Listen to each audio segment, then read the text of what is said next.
Hello and welcome to Krishna coaching. मैं Sachin Goyal, director Krishna coaching, आपका स्वागत करता हूं इस सेशन में। और आज का हमारा टॉपिक है constitutional constitutional position of the president of India.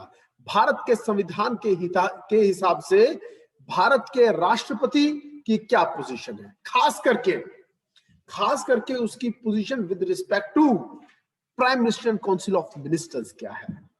Article 74 clause 1 governing, जी हाँ, आर्टिकल 74 क्लॉज 1 गवर्निंग प्रोविजन है इस टॉपिक को लेकर। ठीक है जी, समझिए। आर्टिकल 74 क्लॉज 1 में ये लिखा हुआ था पहले की, ये लिखा हुआ था all the executive powers they are in the hands of president of India. ठीक है जी। And while exercising such powers he shall take advice of council of ministers headed by PM. सारी ताकत प्रेसिडेंट के हाथ में है। ठीक है, he is the head of the union executive, लेकिन अपनी पावर्स को यूज करने से पहले उसको सलाह लेनी ही होगी prime minister and council of ministers.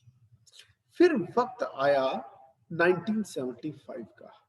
1975 में इंदिरा गांधी के खिलाफ मोर्चा खोल दिया। उसी की पार्टी में से कुछ बागी नेताओं ने नई पार्टी बनाई, जनता पार्टी, और आगे लगाया उन्होंने एक फ्रीडम फाइटर को, फॉर्मर फ्रीडम फाइटर को, जिसका नाम था जयप्रकाश नारायण।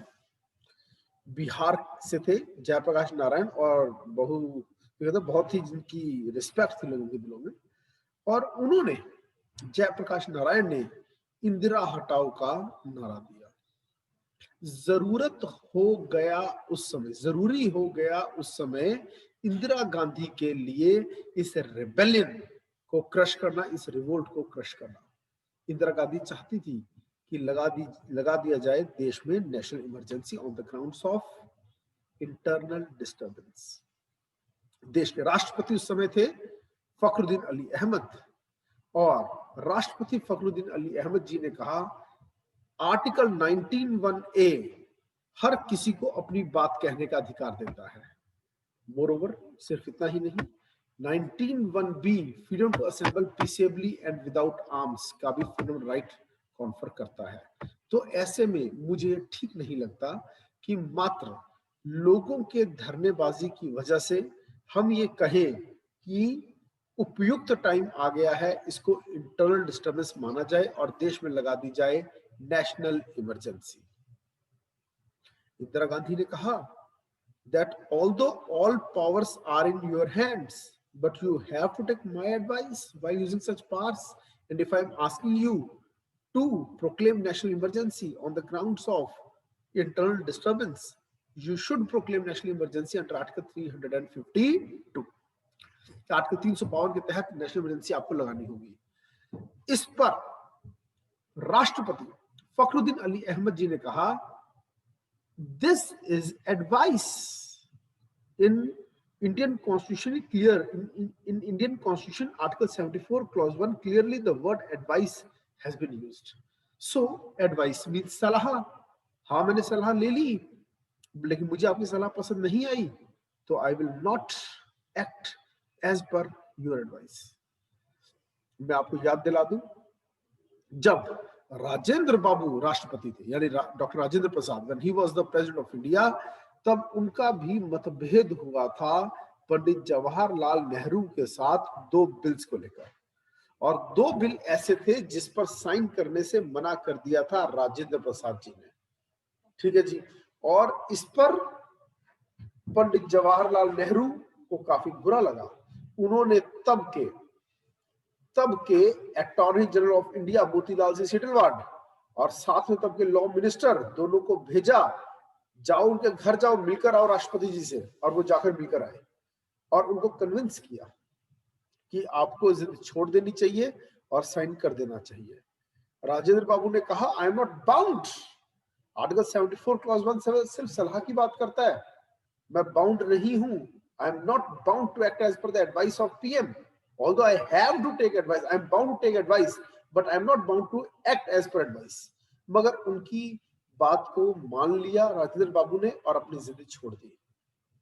अब 1975 में क्या हुआ कि प्राइम मिनिस्टर इंदिरा गांधी केवल अपने एक गनमैन के साथ गई और बनाकर ले आई, साइन करवा कर ले आई एक कागज पर जिस पर लिखा था, I president of India do here bye proclaim national emergency under article 352 on the ground of internal disturbance. देश में 21 महीनों तक नेशनल इमरजेंसी लगी रही और जो जो विद्रोह कर रहे थे इंदिरा गांधी के खिलाफ उन सबको अरेस्ट कर लिया गया, जेल में डाल दिया गया। यानी वो सब कुछ हुआ जो इंदिरा गांधी चाहते थे। सभी वेलफेयर लेजिस्लेशन लाए गए, क्रश किया गया रिबेलियंस को, ठीक है जी, और जबरन नसबंदी प्रोग्राम्स चलाए गए। इसके कुछ इकोनॉमिक इम्पैक्ट थे, इसे कुछ सोशल इम्पैक्ट थे, इसे कुछ पॉलिटिकल इम्पैक्ट थे, मगर इसको तानाशाही के 21 महीने कहा जाता है, इसको डिक्टेटरशिप के 21 महीने कहा जाता है। और फिर उसके बाद मैं आपको यह भी बताऊं, 42nd, क्योंकि देखो 42nd अमेंडमेंट इस टाइम में आई थी, mini constitution 42nd constitutional amendment act 1976 इसी टाइम में आया है, इसी को मिनी कॉन्स्टिट्यूशन भी कहते हैं। और 1975 से 1977 तक चली national emergency on the ground of internal disturbance, ठीक है। इंदिरा गांधी ने 42nd अमेंडमेंट में एक और चेंज कर दिया और वर्ड्स लिख दिए। पहले लिखा था president shall take the advice of PM and council of ministers, आगे लिख दिया अब and to act on such advice, कि उस सलाह पर चलना भी पड़ेगा। मात्र इन कुछ शब्दों ने एक रबर स्टैंप बनाकर रख दिया लीगली प्रेसिडेंट ऑफ इंडिया को। हालांकि इससे पहले भी जो हमारी कॉन्स्टिट्यूशनल स्कीम थी वो यही कहती थी कि president should act as per the advice of prime minister and council of ministers, लेकिन ये एक्सप्लिसिटली कहीं गिवन नहीं था, एक्सप्रेसली कहीं गिवन नहीं था, अभी एक्सप्रेस हो गया। मैं चाहूंगा कि आपको बेरक दिखाऊं, ठीक है, ताकि आप और अच्छे से इसको देख सके कि क्या वर्ड्स यूज हुए थे। मैं आपके सामने लेके आ रहा हूं अपने बेरक को, ये देखिए, ये है आर्टिकल 74 क्लॉज 1 ऑफ द बेरक, अब आप लोगों के सामने है, ठीक है जी। ये देखिए 74 क्लॉज 1, वर्ड्स जो पहले यूज हुए थे वो क्या थे?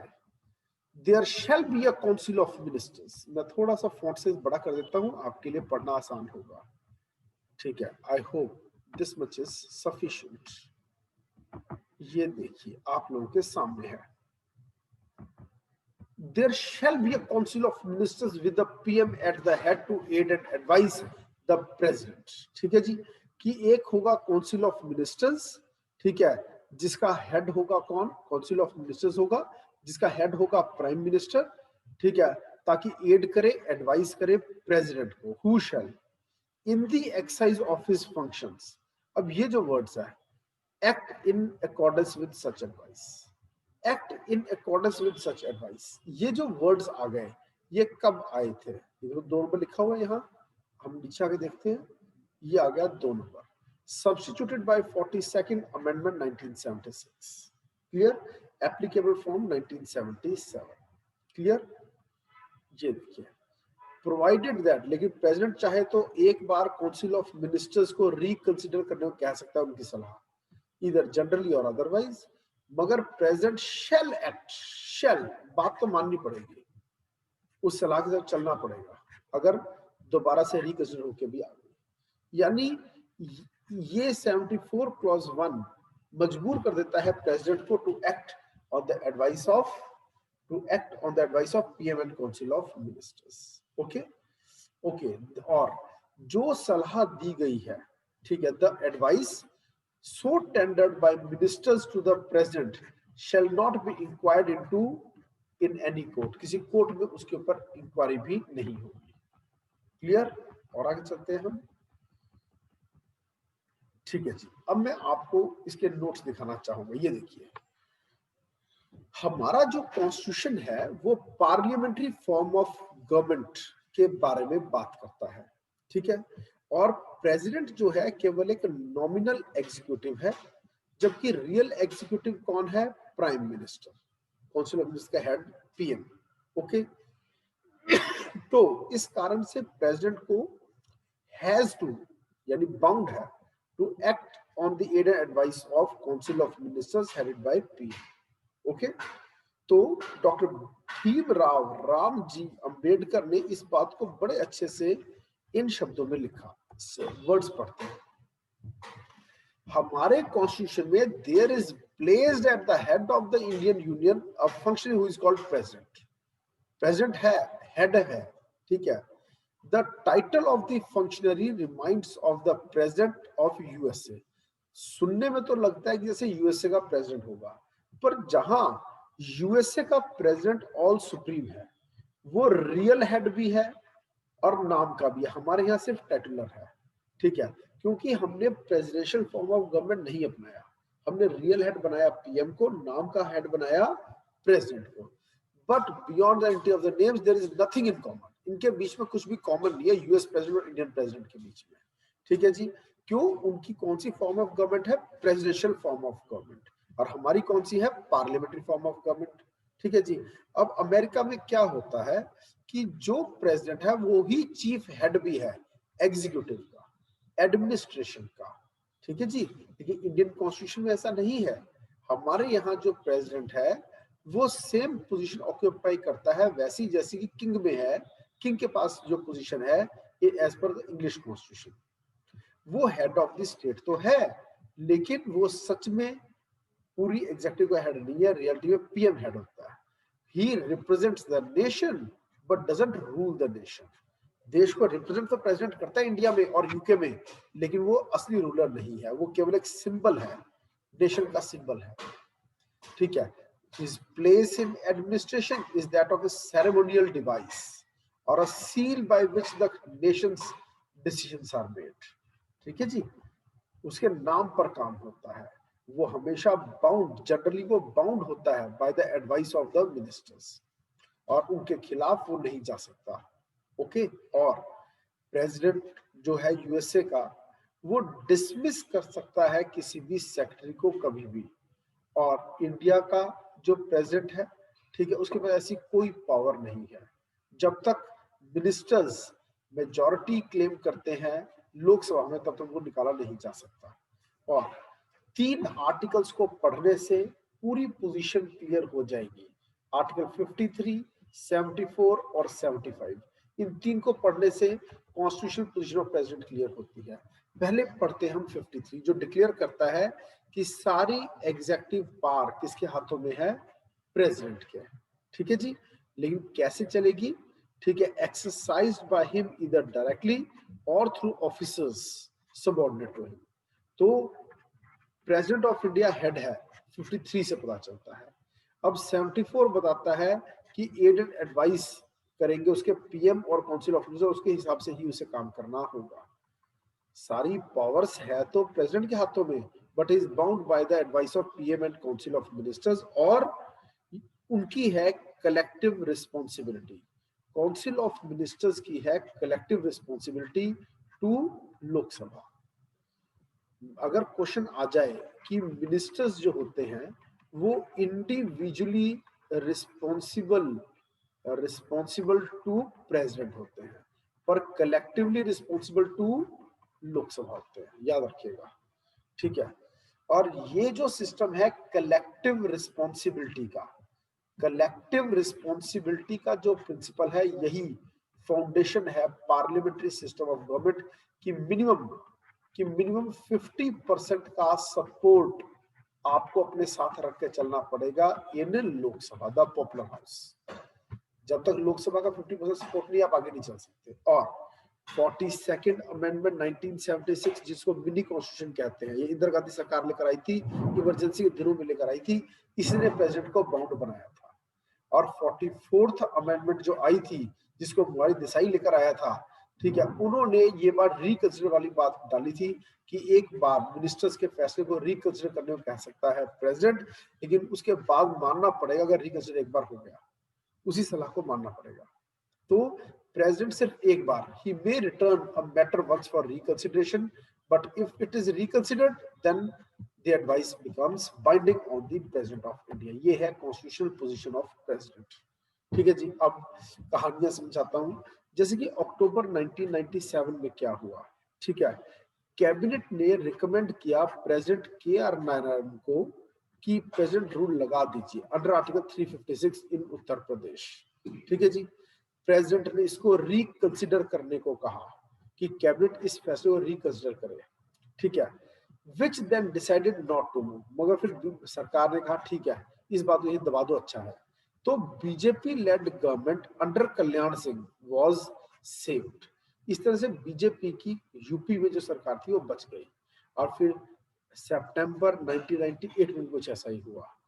तब प्रेसिडेंट के आर नारायणन ने रिटर्न कर दिया था, किस चीज के, return a recommendation of cabinet that sought the imposition of president rule in Bihar. अब 1998 में बिहार में प्रेसिडेंट रूल लगाने को कहा, इसको भी उन्होंने रिकंसिडर करने को कहा, और 2 महीने के बाद कैबिनेट ने इसको री एडवाइस रिकमेंड कर दिया। तब मजबूर हो गया प्रेसिडेंट और उसको बिहार में प्रेसिडेंट रूल लगाना पड़ा। फेब 1999 में लगा प्रेसिडेंट रूल इन बिहार। एक बार रिकंसिडर करने को कहा, रिकंसिडर होकर नहीं आया तो नहीं काम हुआ। एक बार रिकंसिडर करने को कहा, ठीक है, तब थी यूपी में प्रेसिडेंट रूल लगाने को कहा, तो के आर नारायणन ने रिकंसिडरेशन वाले क्लॉज को यूज करके बचा लिया कल्याण सिंह की बीजेपी गवर्नमेंट यूपी में। ठीक है जी, मगर बिहार में 2 बार रिकंसिडर होकर आ गया था, एक बार उन्होंने बोला और फिर रिकंसिडर हो गया तो अब लगाना पड़ा। ठीक है जी। और 2, the president has no constitutional discretion. President के पास कोई कॉन्स्टिट्यूशनल डिस्क्रिशनल पार्ट्स नहीं है, मगर कुछ सिचुएशनल डिस्क्रिशनरी पार्ट्स हैं कि अगर ऐसा हो जाए तो प्रेसिडेंट का फैसला फाइनल होगा, क्योंकि प्रेसिडेंट तो हर चीज में council of ministers head by PM के हिसाब से ही काम करेगा, सिवाय इन कुछ सिचुएशनल डिस्क्रिशनरी पावर्स के। ठीक है जी, जहां पर without the advice of ministers the president can act. ठीक है, पहला पीएम की अपॉइंटमेंट, जब किसी भी पार्टी को क्लियर मेजॉरिटी ना मिले लोकसभा में, ठीक है, तब, ठीक है, या फिर जब प्राइम मिनिस्टर, ठीक है, dies suddenly and there is no obvious successor, तब पीएम को अपॉइंट अपनी कॉन्स्टिट्यूशनल पावर्स यूज करते हुए, अपनी डिस्क्रिशनरी पावर यूज करते हुए प्रेसिडेंट बोलेगा अगला प्रधानमंत्री कौन होगा।